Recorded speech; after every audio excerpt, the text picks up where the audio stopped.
Okay, but listen, CNFers, I'm not one for ads on this show. You know that. I don't really court them. I only do them for cross-promotional purposes for the most part. No IRS involved there. Let's keep the man out of it. This show takes a lot of time, and part of what keeps the lights on is if you consider hiring me to maybe edit your work. A generous editor helps you see what you can't see. If you need help cracking the code, you can email me at creativenonfictionpodcast@gmail.com, and we can start a dialogue. Oh, this podcast is also sponsored by Objectionable. Offensive to good taste, manners, etiquette, propriety, etc. Many people find this podcast, and by extension, its host, objectionable. The assumption that anybody would get there is why the beginning is always the most important part to me.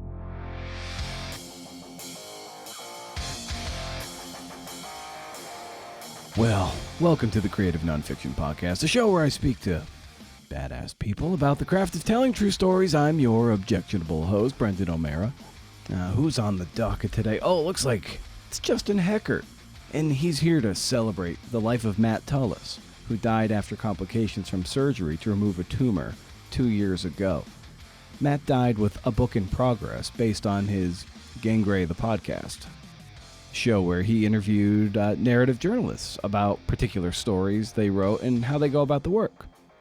The name of the book is Stories Can Save Us, and it is published by the University of Georgia Press. Seth Wickersham, the brilliant ESPN investigative reporter and author of It's Better to Be Feared, helped ferry this book along into production and into publication and into your hands if you go to your bookseller of choice. The book is a series of transcripts with some of the best, most popular guests Matt had on his show. Justin was a pal of Matt's and wrote a fine afterword for this book and gave Matt the treatment he gave so many of his guests on his podcast. In the show notes, I'll include links to Matt's previous appearance on this podcast, as well as the Remembering Matt Tullis episode I put together shortly after he passed away, where I interviewed a handful of Matt's friends and peers and stitched it together for you to listen to. The weekly newsletter format has been pretty fun. It's demanding, keeping that content mill going, but it is fun nevertheless, and I think people are digging it. Digging that greater frequency as it ties into that week's pod and gives you the text of that week's parting shot. So head to BrendanO'Mara.com, for show notes and to sign up for that Rage Against the Algorithm newsletter. I haven't been on the socials in several weeks, so this is where you'll find updates to the world of the podcast and my various intellectual meanderings. Got a new review for the podcast. This from Kami D, and I think that's a Kamia Deadweiler. And she wrote, love, equal parts entertaining and insightful. Awesome. Yes. And if you leave a review, similar in nature, send me a screenshot when it publishes, and I will coach up a piece of your work of up to 2,000 words. You might dig it, friend. And a little about Justin. He's at Justin Heckert on Twitter and Instagram. He's had to date the career I wanted but wasn't good enough to pull off. He writes long features that take months to report. He's deeply attentive to stories on a sentence-by-sentence level. He's meticulous as he is curious, and his body of work is a stunning illustration of the breadth of narrative that often is at our fingertips if we just look up. His work has appeared in Esquire, The Ringer, the New York Times Magazine, and like a billion other places. He was Matt's very first guest on Gangrey the podcast, and Justin is a fun guy to talk shop with because he's really thoughtful and takes the work seriously and treats his subjects with care and dignity. First half of this interview, we talk a bit about Justin's approach to the work. Then we dig into Stories Can Save Us and Matt's enduring legacy as a writer, reporter, and teacher. Matt and I started our podcast right around the same time, so we were running more or less parallel to each other. He had asked me to write a letter kind of like advocating or recommending that his department at Fairfield University provide funding for his podcast endeavors, given that podcasts were on the cutting edge of storytelling, or should be in the toolbox for a young up and coming journo. I was on the show once, and I think he only entertained my inviting myself on his show since he was on mine for his memoir, Running with Ghosts. I don't have the guts to go back and listen to that, but you could. Parting shot, of course, at the end, dealing with recorders and notebooks and note-taking and so forth. So, if you're ready to rock and or roll, let's hit the riff button. Riff.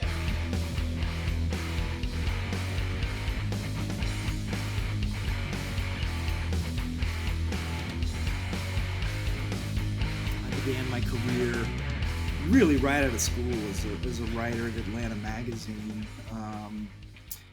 Writing writing all kinds of stuff, but really like I did the calendar for the magazine, but the justification was that I could do serious long form stories while I was doing some kind of and pretty soon after they hired me, I was just doing those types of things. But yeah, I met Amanda, who was she was an intern there, and I was a really young writer there, so the interns weren't very much younger than I was. But I remember I didn't want to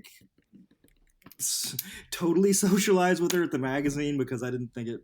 I don't know, but after she quit being an intern, we kind of started a relationship, and it went from there. So. Oh, fantastic! What is that like? Being married to an editor and you being a writer. It's what's that dynamic like? Well, it's funny because we really don't talk about work that much. Yeah, we don't spend our days talking about writing. First of all, I think it's cool because she's really ambitious, and I've gotten to sort of follow her career. I followed her around, where she's moved to have a job. First it was Atlanta, and then she was the editor-in-chief of Indianapolis Monthly. She was the youngest ever editor-in-chief of Indianapolis Monthly. And I was like, I would have never imagined living in Indiana under any circumstance. But it turned out to be great, and made a ton of friends there. Of course, I was just freelancing while we were randomly living there. Her family is kind of amazing. I love my in-laws, and she's a big family person. So she wanted to kind of try to ultimately move back closer to her family. She has a brother. We have two little nephews who were born 2013, 2015. So we wanted to come back to kind of be around them. And she honestly got the only job in national magazines where she could both move really close to home and further her career, which is at Guard and Gun. Been an amazing experience, just sort of vicariously watching, her be the executive editor there. Oh, that's amazing. Yeah, it's that's one of, I feel like it's one of the, I won't say the last, but it feels like one of the last great places to do kind of the narrative long form journalism that really makes us salivate. And it's it's still great to see that there are champions for it out there in places like that. Hey, knock on wood, man. It's a magazine that has money to pay for beautiful photography and writing, and I just kind of thank my stars that it still exists, and they can pay her, and they want her to. She really, when she came, she did change the magazine in a way that she began sort of ushering in a new kind of era of, a little bit different long form writing in the magazine. I mean, it's not that we don't ever talk about writing. I always am talking, she knows what all I've got going on. It's more like she works all day at the magazine, and if she wants to talk to me about what she's editing or whatever, she will. But once in a blue moon in my career, have I had a really bad experience with an editor at some publication. And at that point, I will give it to Amanda because I really value her opinion. And I'm like, help me. It doesn't happen all the time, thank goodness. But if ever I've experienced in my career, working for all these different publications, somebody who I didn't think oh my God, I don't think they know what they're doing. I will give it to Amanda and ask her for her help. It's been a great, she's sort of been working from home since the pandemic. I mean, I've been working from home since 2006. So It's been really cool to have her here. And we both read and we both like love this. And she always knows what I've got going on, but I hardly ever like, here's my first, I don't like give her my drafts before I write them for an editor. She usually reads my stories when they come out in print or online. Like that's the first Mm-hmm. time she'll read them, unless I'm having a problem and I really need her help. I will turn to her because I trust her opinion. I mean, she's made the magazine was already good, but she's made Garden Gun that much better. That's amazing. Yeah, and you mentioned Amanda's ambition and being ambitious, and I wonder over the years of you doing this kind of work, how your ambitions have changed, and what your relationship to ambition is at this point. When I got hired at Atlanta Magazine, they hired me off of my sort of some long form clips and essays I had at the University of Missouri, and I had interned at the Los Angeles Times and then ESPN the magazine. And while I was an intern at ESPN the magazine, they liked my writing at the University of Missouri so much they let me do a feature. I was like 20, 22 years old, 21 or 22 in New York City. And so I did a feature as an intern for ESPN the magazine, a national magazine feature. Atlanta Magazine hired me based off that. It takes an ego to do this anyway, but I mean, at that point, it's kind of all I knew. Like ambition can be motivating and suffocating, and I had all these stars in my eyes. I really wanted to do like lyrical, long form literary journalism, and I was reading Esquire and GQ, of course, and the New Yorker. The first story I wrote for Atlanta Magazine, I got a call from an editor at Esquire after it published. And I was terrified at 23 years old that Esquire would have already been paying attention to me. But it also made my head like, 1,000 times bigger than it should be. Than it should have been. I wasn't really ready to write for Esquire at that point. I don't think I was scared. I was 23, but ultimately I did. When I was like 25, I had my first story published there. And in my 20s, I was I mean, that was that's kind of all I had was ambition. I remember I was at Atlanta Magazine, and sort of doing my normal work. I wrote 4 or 5 stories each year, the 2 years I was there. And on the weekends, I tried to I got a story in the Oxford American, which was a big deal then. Lots of great writers were being published by it, and the print product was amazing. Every time it came out, it had like a whole music CD, along with it. Mm-hmm. And so like I got published in the Oxford American when I was 24, and a feature. And I just felt like I'm going to be somebody who's a name in this business in my 20s. And it sort of worked out that way, and it sort of didn't, because magazines started to change. And I had a feature killed by Esquire when I was like 26. It really hurt me. Mm. But parallel to that, I got a national magazine job that same year at ESPN the magazine. They hired me to be a feature writer, when I was like 26 years old. So not the type of ambitious that would make me impossible to be around, but it's much different in that it's not different at all, and it's much different. And then I've lived 20 years since then. I mean, I've experienced a lot of ups and downs in the profession, highest highs, lows Mm-hmm. when a story gets killed back in the days when they would actually, kill a story. I still want to do great work. I still want to. I'm writing my first story for Harper's Magazine right now. I wanted to write for them since I was, wanted to do this. So there is still an ambition. I want people to know who I am. I want to write a book. Mm-hmm. I've had a literary agent since I was in my 20s, and I've never written a book for him. I've sent other people to him who's gotten books published. So that's something that I still want to do, and I actually have an idea that I'm working on right now that hopefully will be.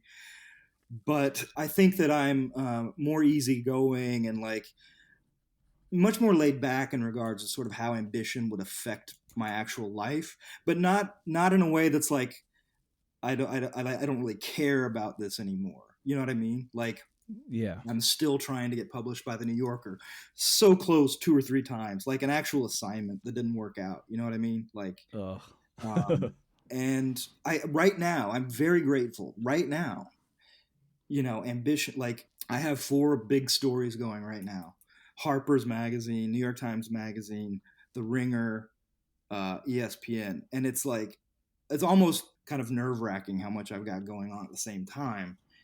But that's something I would have dreamed about when I was 25. So it's both happening, and it's also like it's not ambition isn't the most important thing to me. You know, Hmm. it's like if I was like 23 and like right when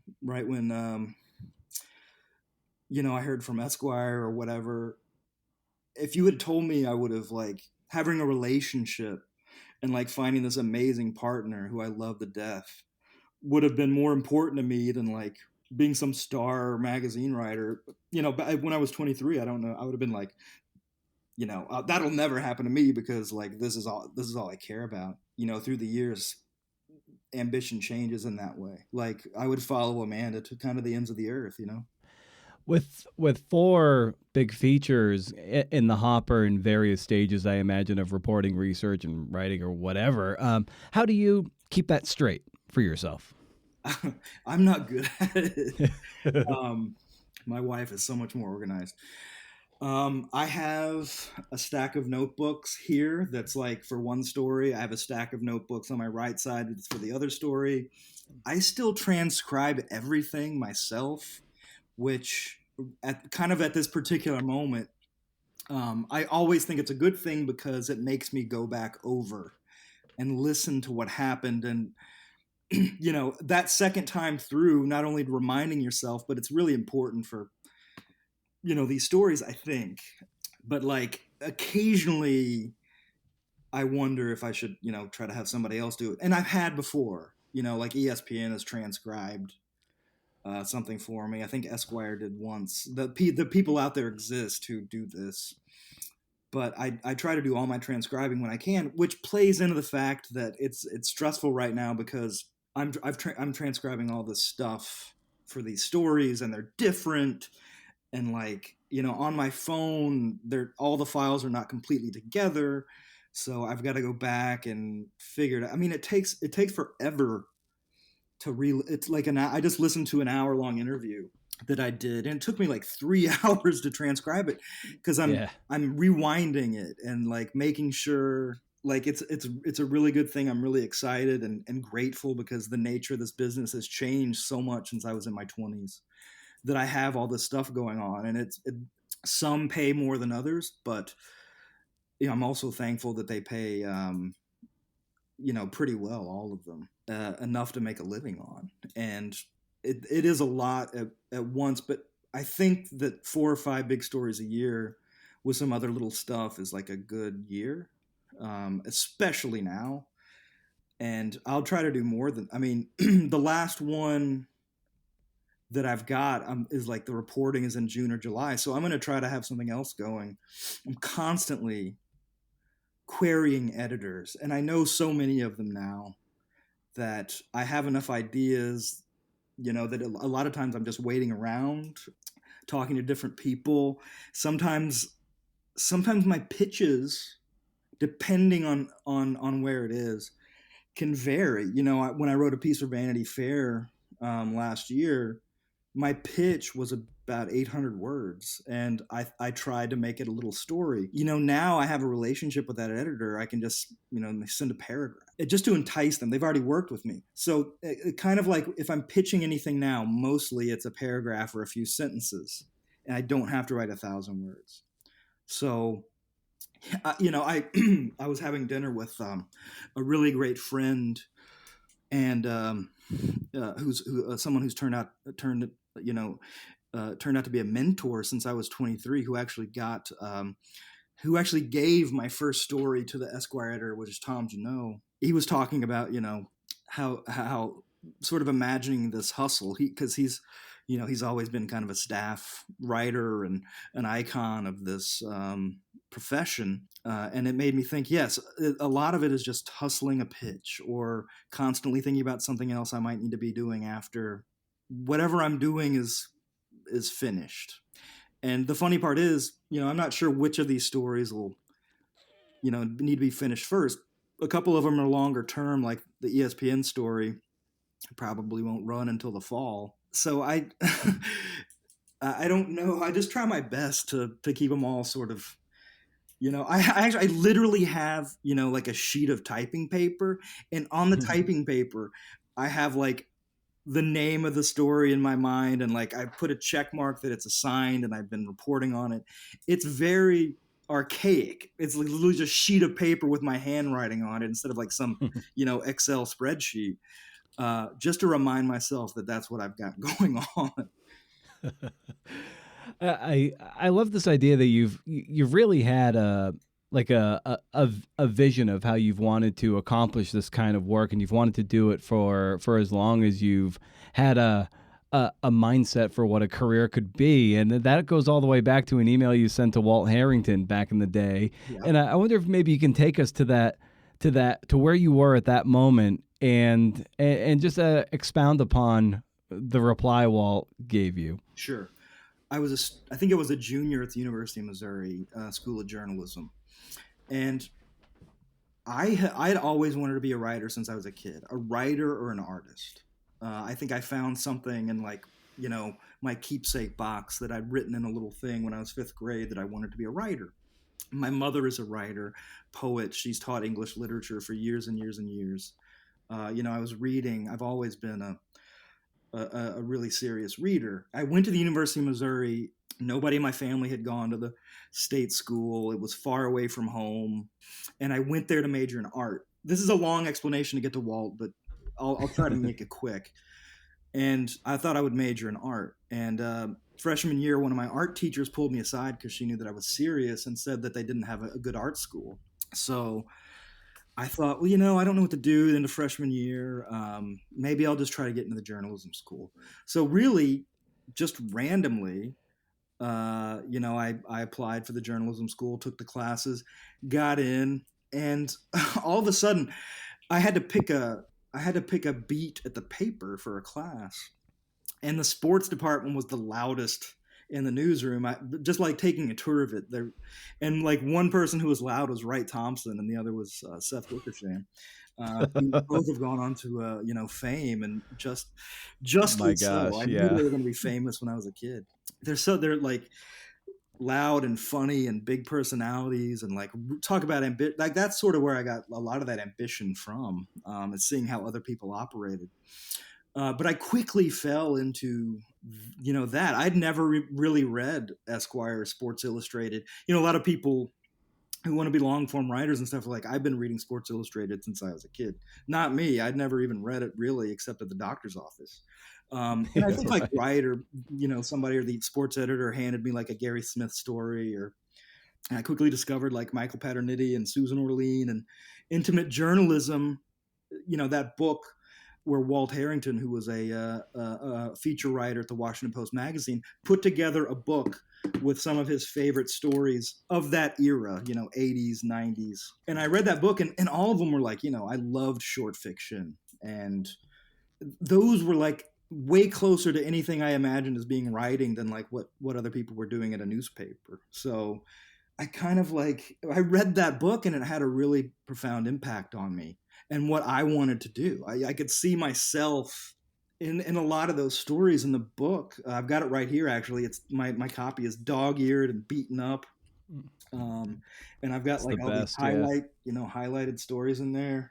I read the book. I liked a lot of my professors at the University of Missouri, but hardly any of them were like actually published authors. So I emailed Walt, and I did not. I emailed Walt. I was like, I can't remember. Maybe that was, maybe I won the James Atwater Prize for best writing in the Missouri School of Journalism, and I wrote him, and maybe I was feeling like really cocky, and here's some of my. I was like, here's some of my stories, like, they're good, and a couple months later, I got this like 5,000 word email back. And he was like, yes, I can see some promise, but he wasn't calling me great or anything. He was like, here's what you need to do. And in the Walt Harrington email, which I showed all my friends, and Ben published it on gangrey.com years and years ago in its entirety. It's just, for anyone, it was this amazing roadmap of what it takes to do this. It's unbelievable. Like, I would have never thought I would have had the chance to share it when I was 20 or whatever. I showed it with my friend. I showed it to my friends. It really changed my outlook on things, as far as it was very humbling. Here's what you need to do, and here's what you could do, and be a cops reporter, or do this and toil away, and like, it won't be until you're 37 that you have anything worthy or whatever, Right. But my God, he is a terrific writer and journalist, and the fact that he would have taken the time. This is before you could tweet at anybody, or send a DM. It was before you could reach. We're not in the dark ages, but it kind of seems like yesterday, but it was before you had the power to reach anybody. It was before Walt Harrington, would have been on the Creative Nonfiction podcast. I mean, the only thing you could learn or attempt to like get inside of his head is just to read his stories. And, he has an introduction to this book, Narrative Journalism and Journalistic Anthropology and all this shit. That email, I got it when I was a kid in college still, who had really kind of crystallized, even then, what I wanted to do. I made the decision pretty early on, after I interned at the LA Times, which was an amazing experience, that I did not want to be a newspaper writer. The LA Times wanted to hire me. And I was just like, I don't want to be a newspaper writer. And one of the main editors of the paper was like, it's going to be a very lonely life. And I was like, shit. But I don't know. Yeah, I don't know what to say about it, except that it was a big part of my young life entering into this career. And it helped me establish a relationship with a great writer. I had never really met, a great writer in person, who was like of that cat. We had Mary Kay Blakely taught at the school, and she was published in New York Times Magazine and Ms. So that's, she was great and awesome. But just somebody else who wasn't at the school, who I all of a sudden knew, and who had taken some time to share his thoughts on this with me. It was just kind of an incredible thing to receive at an age where I was easily kind of influenced by anything. Yeah, there are moments in his reply that I've underlined, and at one point he got citing Gary Smith and Mike Sager. He's like, they're well-trained reporters, and then he goes on. He's like, I suggest an attitude of determined humility. Yes, exactly. Set your own standards and keep them. Growing up is pretty important part of doing grown-up work, and then recognize just how dumb you are. I've experienced everything that he wrote about in there in my actual career. A lot of it's been very humbling. And, when I was younger, I would take things more, it's a personal business, just period. I mean, you're sharing your own ideas as capital. I think every one of my ideas should be assigned, you know what I mean? Still, if I care about something, I think I could make other people care about it, which is why it's hard. Like 90% of things are turned down. You know what I mean? Still. And no matter how much you work on it, or, part of me is just at this point is just like, I'm interested in this. Let me do it. It's definitely not how it works. That's not how it's ever worked.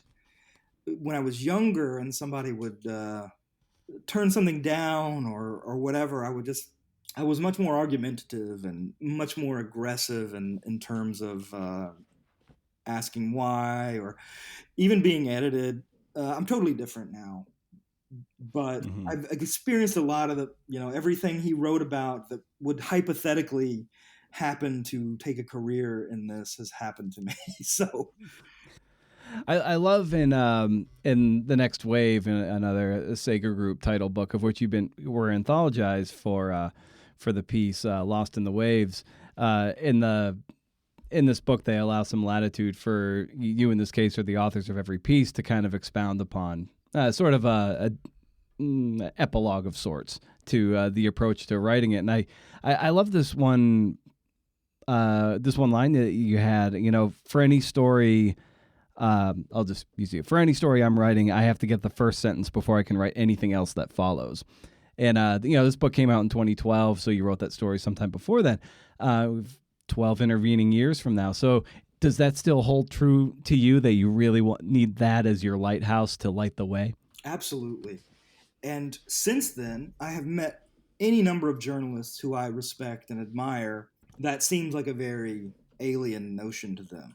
Anyone, I feel like, a lot of people think the ending is more important. I will die on the hill of the ending being way less important than the beginning, because yes, you have to arrive at an ending and it has to, hopefully be good, but nobody is going to get there. I think it's like the assumption that anybody would get there is why the beginning is always the most important part to me. It's how I read. If it doesn't intrigue me or entertain me, whether it's a novel or a short story or piece of journalism, I'm not going to make it to the end. I don't want to say a professional reader, but I mean, I've loved to read my entire life. The pandemic really changed things in that I read way more now than I ever have.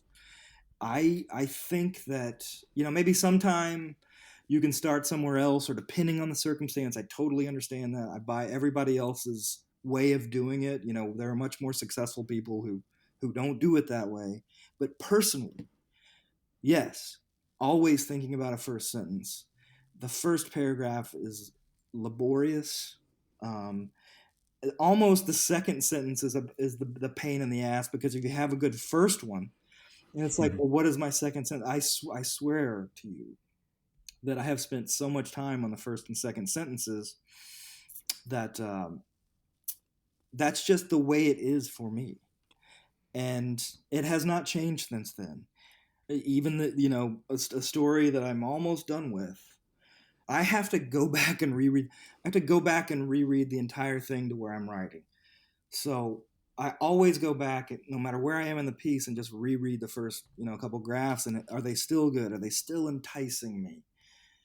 And it's almost like I have to hear the story for myself. The story has to sound a particular way to me, and depending on the subject matter, a story might sound differently. But whereas somebody else might just type this out, or so many people are like, just get it out and then go, get it out on the page and then go back. Mm-mm. I will stare at a page until I have a first sentence. I have to hear it in my mind before I can progress. It's the hardest part of the process for me, and it hasn't really changed, because maybe I would be better or more successful if I did it differently. But I just can't do it that way. This is how I am, and even doubling down on a lot of shit I said in that interview back in 2012. I feel more strong. I feel stronger about it than I do. Maybe I did then. I think a lot of long journalism doesn't draw me in, and I think that you really got to hook people. That's what I think. Oh, for sure.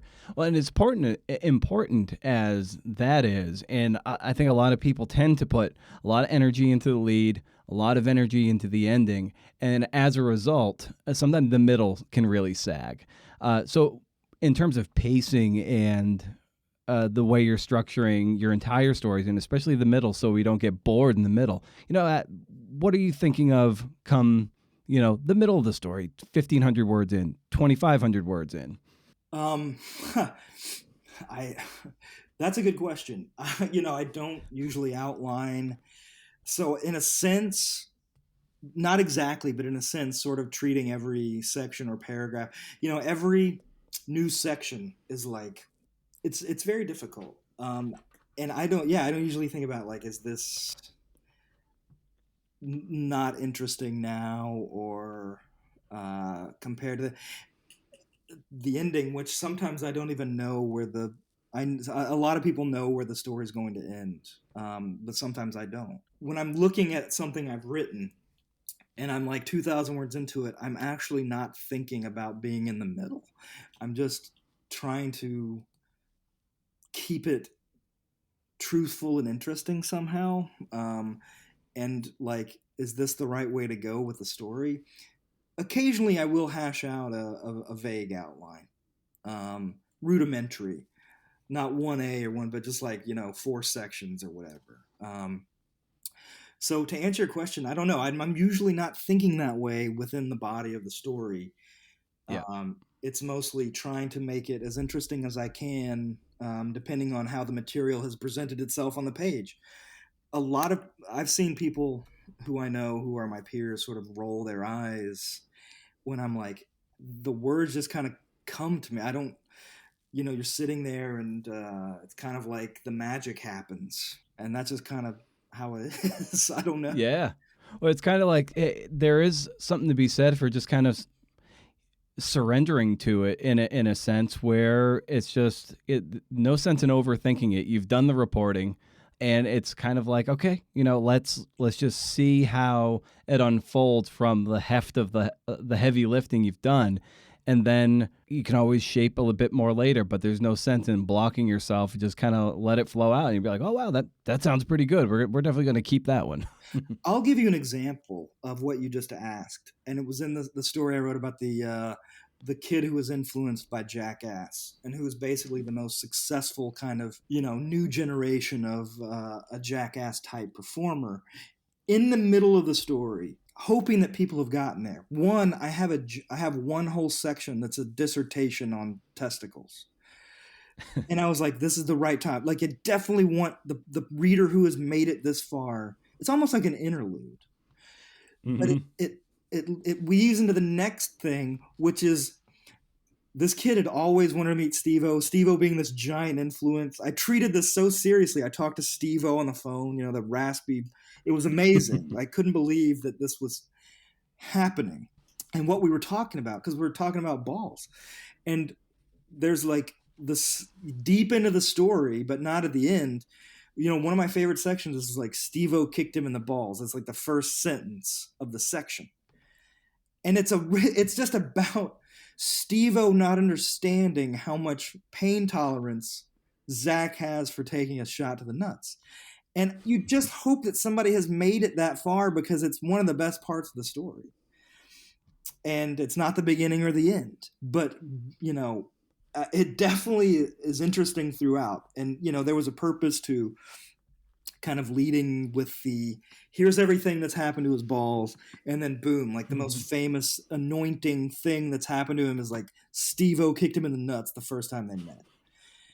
And a lot of people were like, I tell you, like, this story doesn't have any justification, you know what I mean? But to me, it's so interesting. I tried to make it a very serious, funny, but yet poignant kind of explanation of why anybody would do this.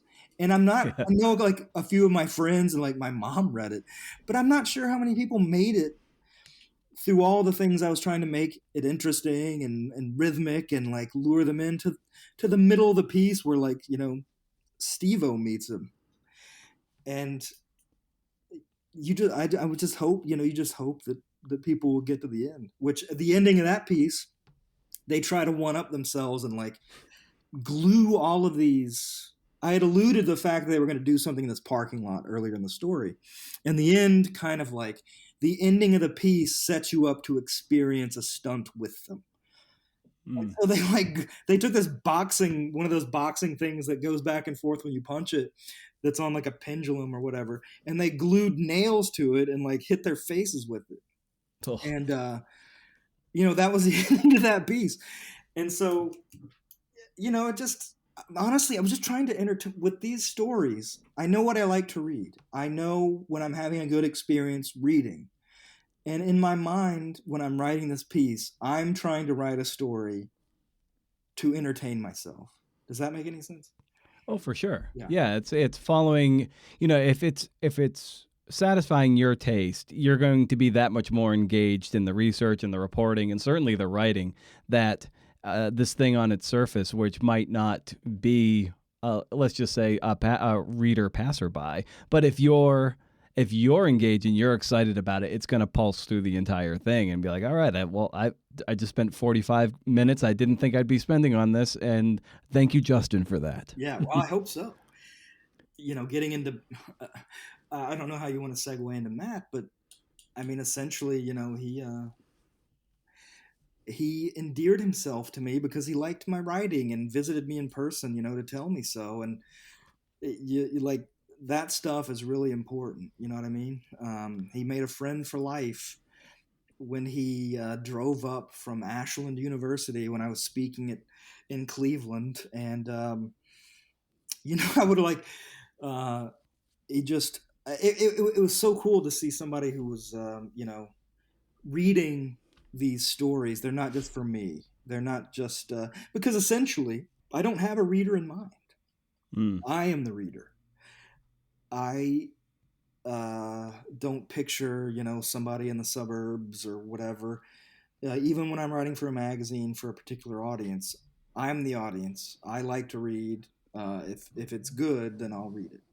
Yeah, and it's funny you bring up with the jackass thing with pain tolerance, and that kind of, speaking of a segue to Matt, you were his first guest on at when Gangray the podcast came out, episode 1, and Yes. it happened to be the profile of the teenager at the time. She's in her 20s by now, I imagine. Yes, it's weird to follow her on Facebook. She's Yeah. definitely like in her 20s, and yes. Yeah, and she basically can't feel pain, and this is the story that kind of got you into Matt's orbit, so to speak, and on the show. And that's a great way to spring off and talk about Matt and his his legacy in this line of work that we're all so drawn to. Yeah. I was nervous doing that because I'd never done a podcast before. Again, that was years ago. It's not like a lot of people were doing them. But I always wish, like, if he'd given me another crack years later, it would have been better because I was really stuttering, I think. Um, but yes, I did that before I actually met him in person, and he seemed like a very charming, sweet, interesting dude, and I was thrilled that he had read the piece. And that's kind of how we met online first. Yeah, it's funny. Like he and I we started our podcast at this pretty much the same time, and it was kind of always cool, kind of shadowing each other in that sense. And we didn't I never met him in person, unfortunately, but we did grow to be digital friends as a result of doing this kind of thing on the mic and like just being just outwardly curious about how other journalists go about their work. And like the first sentence of your in memoriam piece to him in Stories Can Save Us was he wanted to know about writers. And that's just it. He had a burning curiosity to see how the writers that we admire and he admired work and went about the work. Yes. And I mean, I have you don't meet somebody all the time who takes that curiosity and shares it with people. I mean, I'm a similar way, but I haven't ever really been that vocal about it. And Matt is the kind of person who, for like I said, for his own edification, just so other people could learn, has done all these interviews and has asked all of these journalists and writers about their process and about their little individual ways they work and the little minutia of being a journalist and the notebooks and how to decompress. All these are the very important questions he's been asking for years. I met him in person in like 2015. Like I said, in Cleveland, he came up there, and he was great. And we had dinner and just bullshitted about writing back and forth. And I met him like two other times in person. Just a funny dude. I think I'll give a plug for his memoir, Running with Ghosts. It's a great book, and I've got it right here. And like I said in the afterword, it's fairly devastating to read it, knowing that a subtext of the book, and in some places just openly, is knowing that this could harm him as an adult. All the radiation treatment he had in his teens for acute lymphoblastic leukemia was saving his life as a kid. But there's a line in here that I've got. Sometimes I'm shaving my head, I'll stop and stare directly at one of the two scars, which skin cancer from all the radiation that he had like shot into his head. He had all these like he had skin cancer on his head when he was an adult. Sometimes I think far worse things, like what if there's a brain tumor in there somewhere, hiding in the folds of my brain, not yet causing any damage, but just waiting to wreck what has become an amazing life. Surely there is more to come. And it's like, Jesus, he absolutely knew that it was hovering over his life and ultimately took it, when he was 46. And he had, and I could tell this in person, though we weren't always talking about cancer or anything. I don't know if I've ever met anyone who had as a profound of understanding of his own mortality.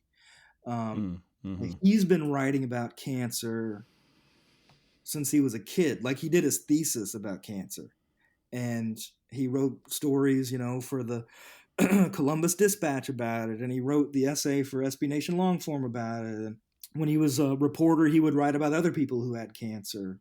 And his memoir is really good in that way, and especially devastatingly so now when you read it. Yeah, it takes a lot for a book to. I can cry easily, but it takes a lot for a book to make me cry. Just because there's no underlying music that helps elevate the mood and whatever.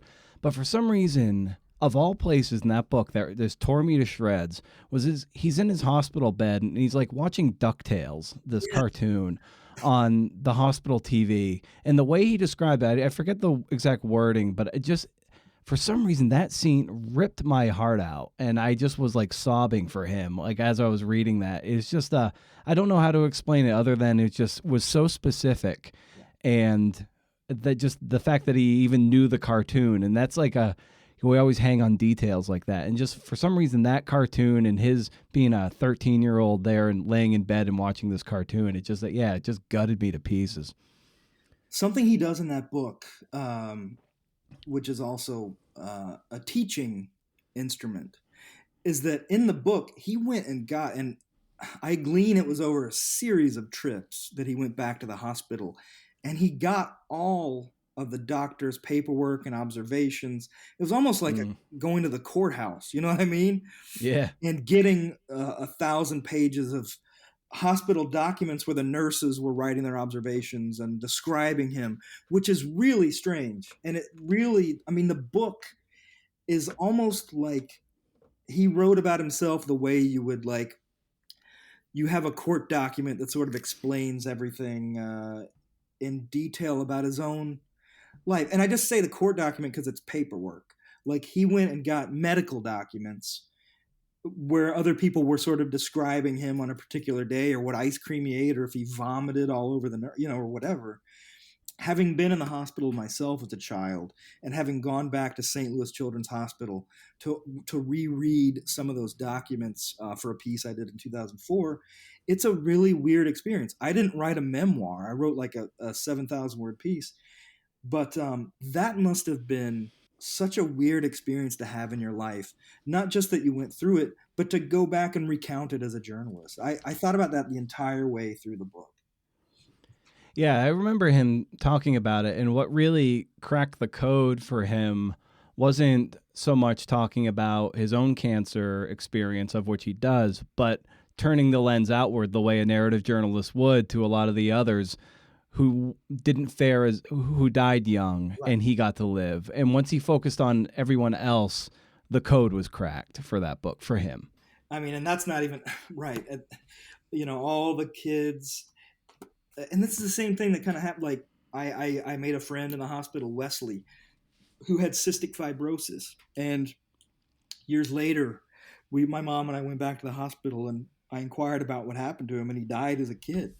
And so, yes, the book essentially builds to that place where he starts writing about, his friends who didn't make it, and him being a survivor, which ultimately was he, you know what I mean? Matt survived childhood cancer, but some part of cancer got him in the end.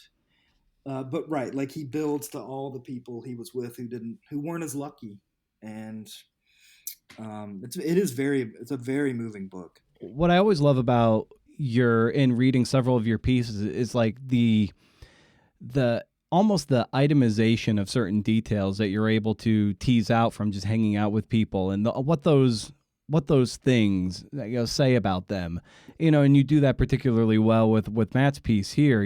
When you start off a set piece about him being habitual, and then you just kind of go down the list of all these wonderful little grace notes that help build a character. And I just love that sense, and I get the idea that you really wanted to honor the person who was so captivated by other people's habits and rituals that you're like, I need to really drill down on his. Yes, essentially, he spent years absorbing other people's advice, other people's habits, the ways other people wrote, and the ways other people outlined, and the ways other people did their thing for journalism. And obviously, he was, he took all those and was working on this book. And I just thought in my mind, now that he's gone, nobody ever got a chance to. He never personally wrote that about himself, never shared those personal bits of his process, or the way he did things.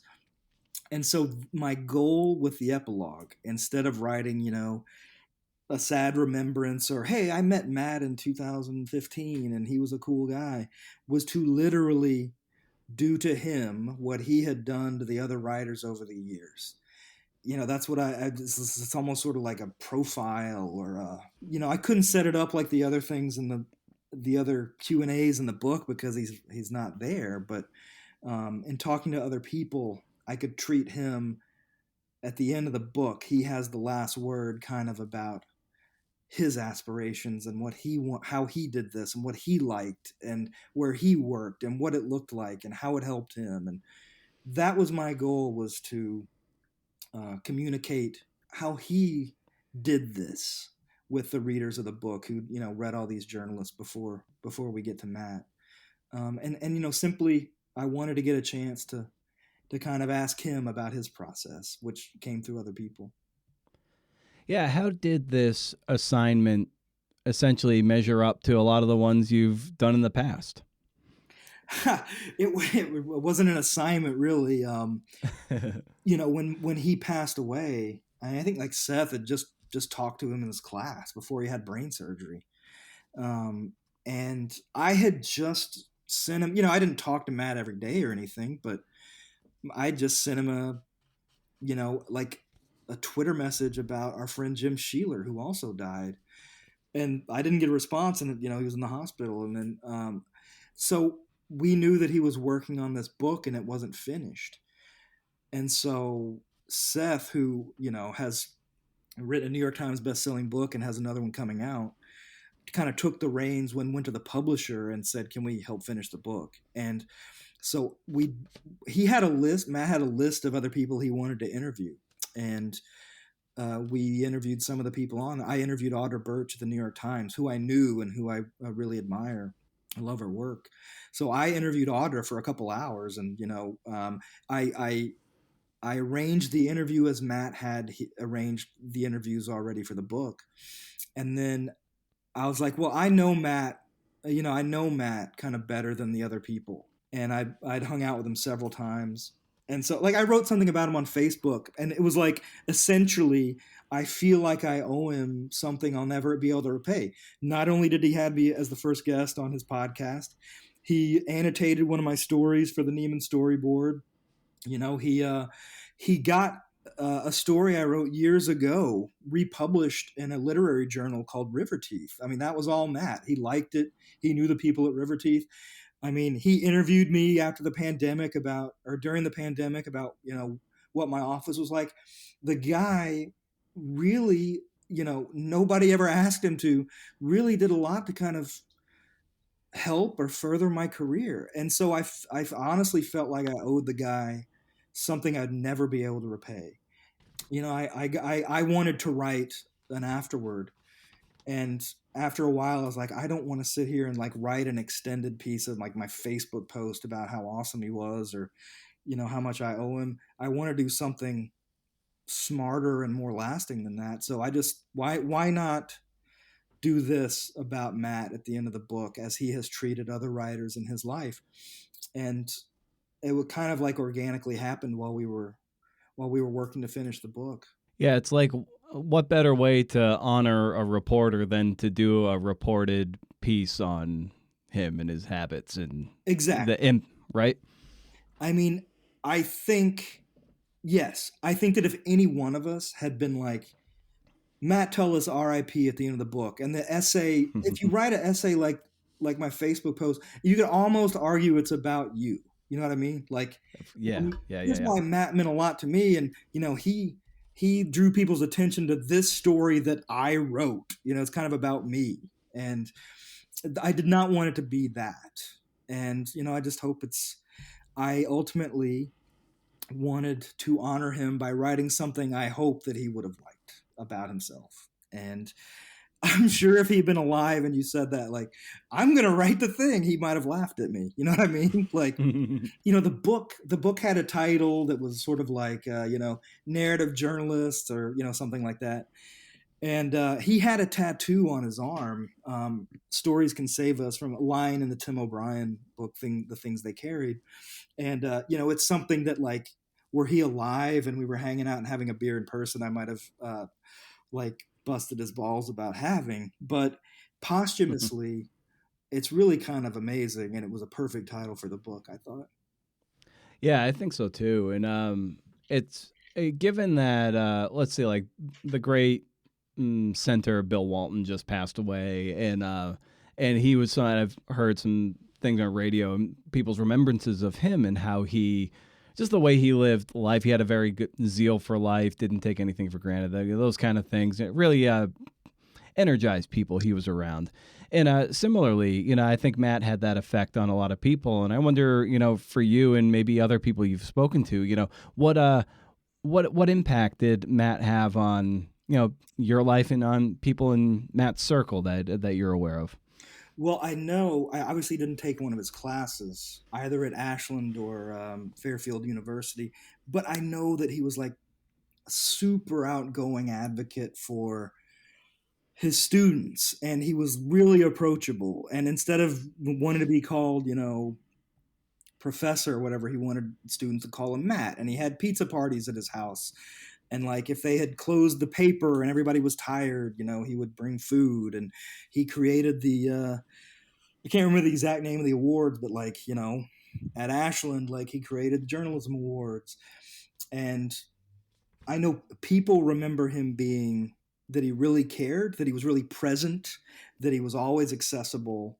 And I mean, he delivered the papers himself, sometimes to the school at Ashland.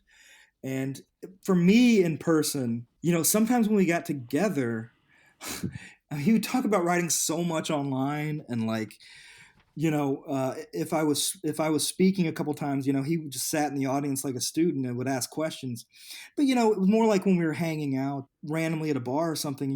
We might not talk about writing. We might talk about his kids, or what he was working on. Like, if he was working on the story about the girls basketball teams in Amish country for SB Nation long form. I think we talked, about some of that. He was funny, and he was kind of like acerbic a little bit. Like, he might make fun of you. In my dealings with him, he was a really nice guy who cared about this as much as anyone I've ever met. Yeah, and I think what's great, at least a silver lining to him no longer being alive, is that we can still go hear him in the archives of Gangrey, and we can certainly read him and hear his voice through this book too. So in a way, he's very much alive in a way that maybe someone else passing might not necessarily be, because we can still access Matt's archive even though he's gone. Definitely true. And something that is in the epilogue, and that I was really hit me is that Alyssa, his wife, after Matt passed, first of all, after he passed, several days later, she got like this big order of books through Amazon. And she was like, is he sending me a message? You know what I mean? Like, is this his last Yeah. message with these random books? He loved to buy and accumulate books. But she began at the beginning of the podcast. And, like I'm not sure Amanda is going to like read every single word or listen to every single thing I've ever said to somebody. So, she probably had missed some episodes. She went back and listened to all of them. And she could hear him, obviously. She went back to hear him. And she says that she learned so much more about his interest and why he wanted to do this. And I mean, my God, I can't. It's hard to imagine somebody being gone, your significant other being gone, and then you can just go back and start and hear years of their podcast. It's heartbreaking and amazing. And she said that is only when she realized kind of the scope of this. She would ask him, oh, this is a book that's kind of like it's kind of like a textbook about long form journalism and how to do it. And he was like, no, this is much more than that. And she realized that clearly when she was starting to absorb all those podcasts through the years, and just how much it meant to him and how much it interested him to talk about this. That, I mean, you really, I can only imagine how much she learned about Matt, even though she lived with him, just by going back and listening to all that. Yeah, and all the more heartbreaking too is like learning so much about almost this, not like a shadow life in a very nefarious kind of way, but there almost is this shadow life that exists in audio, and you might learn something, and then there's no capacity to follow up and ask, be like, oh, I didn't realize you were into that, or tell me a bit more about that. You had never brought that up in the 20 years we knew each other. I'd love to know more. And it's just like, it's got to live the way it's living right now, and that you just have to be somehow okay with that. Yeah. Well, one of the things that really got him to do it is that, he was a reporter for the Columbus Dispatch and had an MFA in creative writing, but I glean that he might have not kind of open or shy to trying this until, he had that, he talked with Tom Lake and Chris Jones and Ben Montgomery, and they encouraged him to try. And so he started doing this. That first story he wrote for SB Nation Longform, which might have been technically his first long piece of journalism, it's really good. Like it's about horseshoes, but it turned out to be, and this always happens with any story. I think they change from when you pitch them or when you go out. He was following like a guy who was like the second best horseshoe player, who had a really good shot to win this tournament. And what happened in front of his eyes is like this guy choked, and he all of a sudden like forgot how to play horseshoes while Matt was covering him. And that is that is like an example of kind of something amazing that can happen to you while you're reporting a story, something that only he would have seen. And so instead of just, I guess, being a story about this horseshoe tournament, it's about this guy trying kind of like losing the ability to play. And that was his first big long form story. And I think, to kind of to assure himself he could do this, and he interviewed all these people and, accumulated all of this information.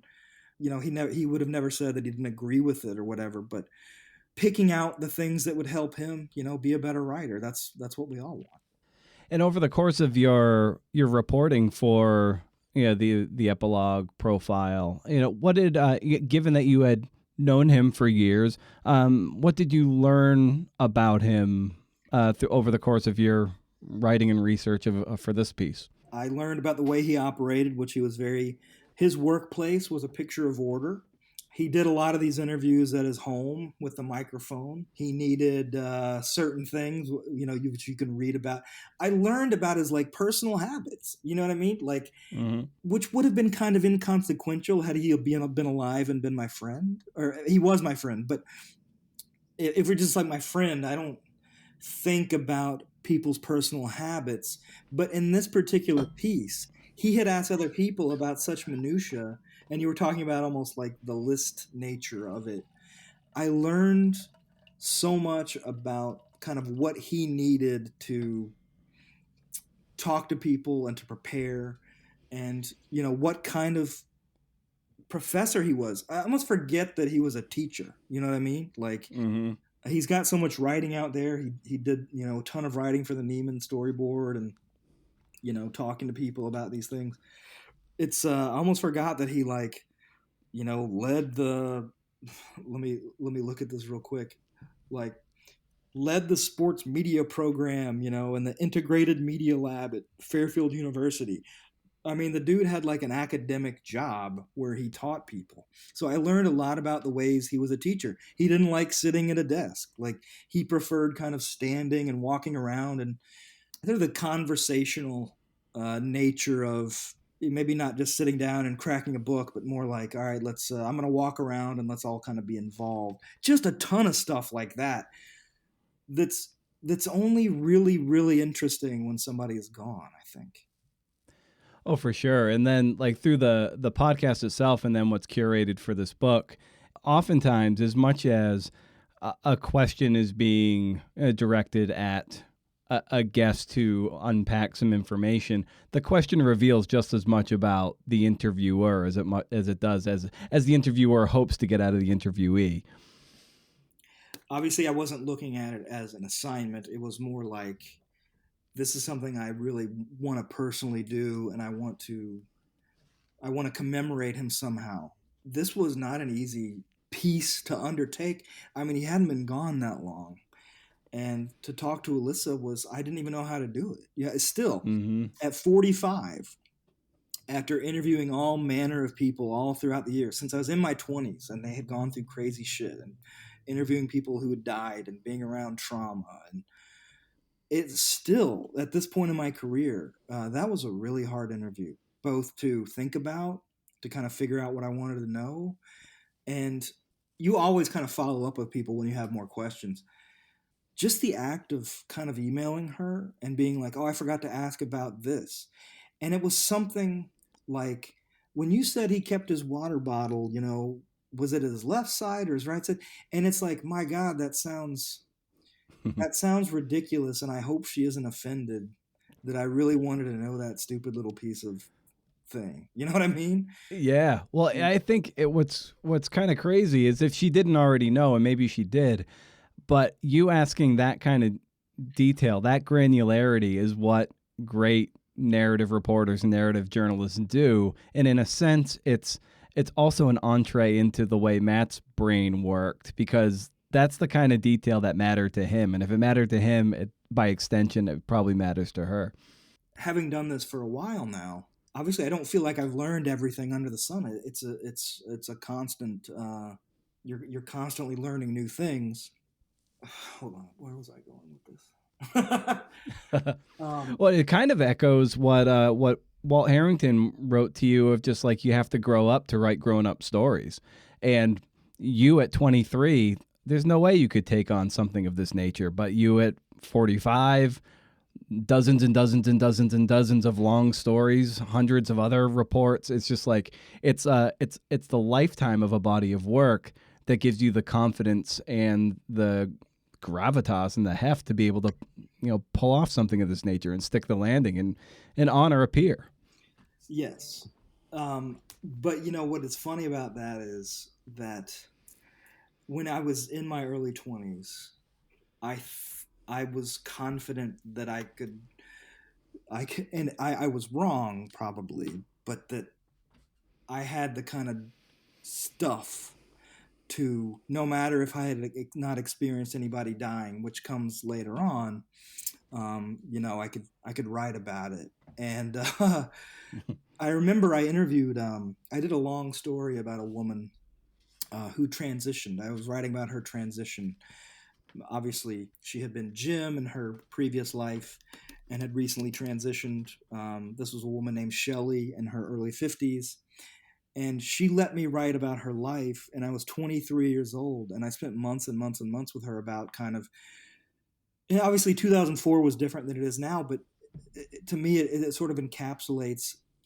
It's still a story about kind of somebody's taking their life into their own hands, and sort of she knew that, she had been lying to herself for her whole life, and this is who she was, Shelley. And she let this 23-year-old kid like hang out with her for months and months and months. And I remember doing that piece. There was no time when I was like, I'm not ready for that. Yeah, it was stupid. Mm. But you know what I mean? Like, you have to kind of think that you can do it. Even now, I might have been even more back then. I might have been even more confident than I am now because I had nothing to compare it to. I had no career to compare it to. I could do anything. And now, things have changed a little bit, and kind of the nature of stories that I want to do or the things I might pick. But back then, every story had to be like, something had to be, the tension had to be high and the stakes had to be high. Yeah, in a different way, the stakes are high for this too. Being able to, honor his body of work and his life in a way that's going to live, at the back of this book for University Press, so it'll be in print forever. So that in that sense, it's kind of an immortal text. God, I didn't think about that until you just said it. Yes, I didn't think it's always going to be there. I worked on it hard enough to where subconsciously I'm sure I was sort of thinking about that, but I really treated him as I would have treated anybody. And it's just strange thinking in the back of your mind that this person and you're kind of wondering what they would have thought about this, or is this good enough? Did it honor him in a way that you know that was kind to him and honored who he was, but also he probably wouldn't have liked it if it was like too glowing. You know what I mean? Like, I also learned that about him. Like, he was realistic and like, didn't like fluff, and I wanted it to be real. You know what I mean? Absolutely. Yeah, man. Well, as I want to be mindful of your time here, and as I bring these conversations down for a landing, I always love asking the guests for a recommendation for the listeners out there. So, as we bring our conversation down for a landing here, Justin, I would just extend that to you. Yeah, what would you recommend out there that you're excited about to share with people? I honestly, and this is, if other reporters are listening to this, I just got a leather Clayton and Kroom like binder for my notebooks. And it has my initial. You can get your initials on it, but it allows you to put a pin inside of it, and it allows you to snugly secure your notebook in there. So, sort of, instead of, and like for 20 years, reaching in my pocket and pulling out a raggedy ass notebook. The last two reporting trips I've been on, I pull out this like tiny little leather booklet. You can't really see the notebook inside, and I feel like it makes me look way cooler. Yeah. I love that. Yeah, I'm a notebook nerd. Love them. I'm my favorite right now is Field Notes Heavy Duty. It's about the size of a smartphone. It's got double ring, so you can really flip the pages and that they don't get stuck. And it's got a real nice. Here, yeah. Yeah, the real heavy chipboard is important to me. And the Blackwing Reporter notebook is pretty good too. A little flimsy, but okay. And then if it's raining, you need a writer's rain. But aside from that, but notebooks, I can geek out all day on notebooks. But I love that, man. That's I actually, that's kind of. I actually do have another one. If you want to use it, I'll be very quick. Yeah. I have been playing a game. I technically wouldn't call myself a gamer, but I am enough to where I've written a few like narrative stories in some way inspired by video games. Yeah. And I'm working on a project right now. My dear roommate from college, one of them has ALS, and one of the ways that we are, first of all, like we're on a text thread with my other roommate, but one of the ways that we're supporting him is by playing video games together, and not exactly online, but we're all playing the exact same game at the same time. The game that we're playing right now is called Animal Well, Animal WELL, and I recommend it for anybody who hasn't even played video games in forever or hasn't. It's a very simple, beautiful little game where you're a creature exploring this kind of otherworldly territory in search of four flames. And the game is based on it's like a little novel. The game is based on secrets, and there's no talking. There's only animal sounds and secrets, and you have to find these little objects to help you get past, like a dog or a cat. Google animal well when we get off here, or Yeah. watch YouTube video. It's a magical little experience that right now, hopefully for as part of a much longer project, I'm kind of experiencing this little game right now at the same time as my friends, and I'm really enjoying it. I think about it all the time, and it's a really beautiful little game. Oh, that's wonderful.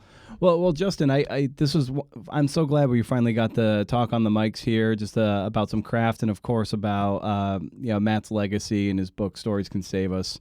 So, just thanks for hopping on the show, and I look forward to this hopefully being the first of many conversations we have going down the road. Brendan, I can't thank you enough. I am sorry that I misspelled your name the other day in a rush. But dude, thank you so much for doing this, and it's my pleasure, and I can't thank you enough. I really appreciate you doing it.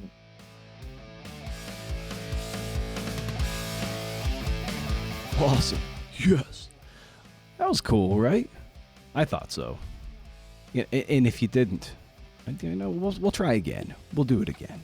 Thanks to Justin for being the ambassador for Matt's books, Stories Can Save Us.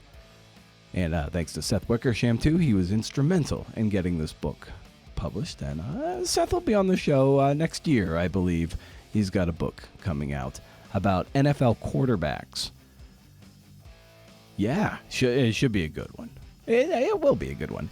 Seth wrote my single favorite long-form profile about Y.A. Tittle, the New York Giants quarterback of lore. In any case, my favorite piece. Look it up. It's great. All right. Justin brought up in this interview a little bit, and it comes up a lot when you'll hear my conversation with Darcy Frey, author of the masterpiece, The Last Shot. But it's this idea of using a recorder versus merely using a notebook to take down your quotes and your dialogue, and et cetera, et cetera. Most people use a recorder. Darcy, when he was reporting for The Last Shot, though he could have used a recorder, he did not, which will be it's a really rich part of that conversation. I can't wait for that to come out. Probably sometime in July. It's the great debate among reporters, and I've had that conversation a bit over the years on this show. But for many, there's no argument. You use the recorder. It captures everything, verbatim. Sure, it's a bitch to transcribe, even if you use a service like Otter. But at least you didn't miss anything. You don't have to worry about not being able to read your nasty penmanship when you're like, oh, crap, that was a good thing he said or she said, and I can't read it, so it's gone. If someone is recounting dialogue, you get all the tasty bits. And yet, because the recorder doesn't filter, it can kind of feel lazy. And that's John McPhee's argument against him, is that it's not select. The recorder can be off-putting to people. It can feel intrusive. To put a machine between you and another person feels invasive or impersonal. Taking out a recorder often is awkward and clunky. Recorders require batteries. It could break. You could drop your recorder on the ground. You could step on it. You could drive over it. You could drop it into a vessel of water.